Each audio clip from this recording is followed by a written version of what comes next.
है कि बचा कुचा जो फिलिस्तीन है इसका बड़ा हिस्सा इजराइल और कब्जा ले। ये बात आप सबको पता होगी कि इजराइल और फिलिस्तीन 1947 के आसपास ऐसे हुआ करते थे।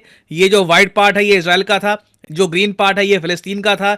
धीरे धीरे इजराइल ने फिलिस्तीन का बहुत सारा एरिया ऑक्यूपाई किया है और अब लिटरली आप कह लीजिए छोटे छोटे एनक्लेव टापू से बचे हैं लिटरली फिलिस्तीन के inside the country of Israel. Enclave आप कह लीजिए, तो इनमें से बहुत सारे एनक्लेव जाने वाले हैं। मुझे लगता नहीं है कि कोई इजराइल को रोक पाएगा।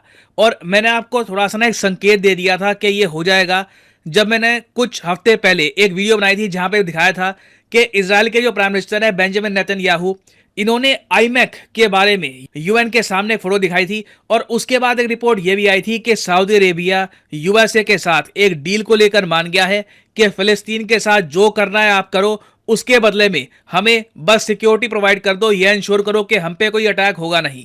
और यहाँ पे आप देख पाओगे ये वीडियो 7 दिन पहले ही आई थी, मिलियन व्यूज इसके हो चुके हैं। और यहाँ पे आप देख पाएंगे US Saudi defence pact tied to Israel deal, फिलिस्तीन डिमांड को सऊदी अरेबिया बिल्कुल साइड रख देगा। ये रिपोर्ट्स आई थी, मैंने आपको बताया था कि बहुत ही ज्यादा एक बड़ी डील है जिसमें सऊदी अरेबिया सिंपली ये कह रहा है कि हमें बस सिक्योरिटी गारंटी दे दो, ये इंश्योर कर लो कि कल को ईरान या कोई और देश हम पे अटैक करता है तो हमें लिटरली तुम ऐसे बचाओगे, ऐसे प्रोटेक्शन दोगे जैसे हम तुम्हारे कंट्री का ही हिस्सा है। You will give us complete protection. तो यूएस मोस्ट प्रोबब्ली इस डील को लेकर बहुत ज्यादा एंथुसियास्टिक है, इसको एक्सेप्ट करने वाला है। और तभी हमने देखा है टाइमिंग बहुत ही इंपॉर्टेंट है।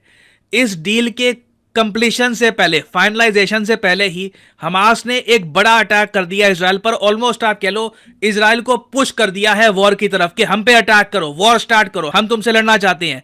इससे डेफिनेटली सऊदी अरेबिया यूएस का जो डिफेंस पैक्ट है जिस पर बातचीत चल रही है, इस पर बहुत ज्यादा प्रेशर आ जाएगा और इस सब का काफी नेगेटिव इंपैक्ट इंडिया पे आ सकता है। आप पूछेंगे कैसे आएगा? आपने रिसेंटली आईमैक के बारे में सुना होगा, India middle east Europe corridor. ये जो कॉरिडोर है इसके पीछे ना मेन जो बैकबोन है इसकी वो रहेगी इजराइल सऊदी अरेबिया की कोऑपरेशन, क्योंकि ये कॉरिडोर इंडिया से स्टार्ट होगा, सऊदी अरेबिया में जाएगा, फिर इजराइल से गुजरेगा, ये पहुंचेगा यूरोप में।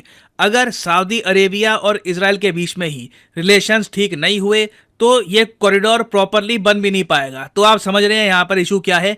इजराइल जब हैवी बॉम्बिंग करेगा फिलिस्तीन की, तो जो इस्लामिक कंट्रीज हैं, पाकिस्तान, ईरान और वेरियस और इस्लामिक कंट्रीज हैं, इजिप्ट, ये सब सऊदी अरेबिया को कहेंगे कि आप एक्शन लो इजराइल के अगेंस्ट, इनके साथ कोई कॉरिडोर बिल्ड मत करना।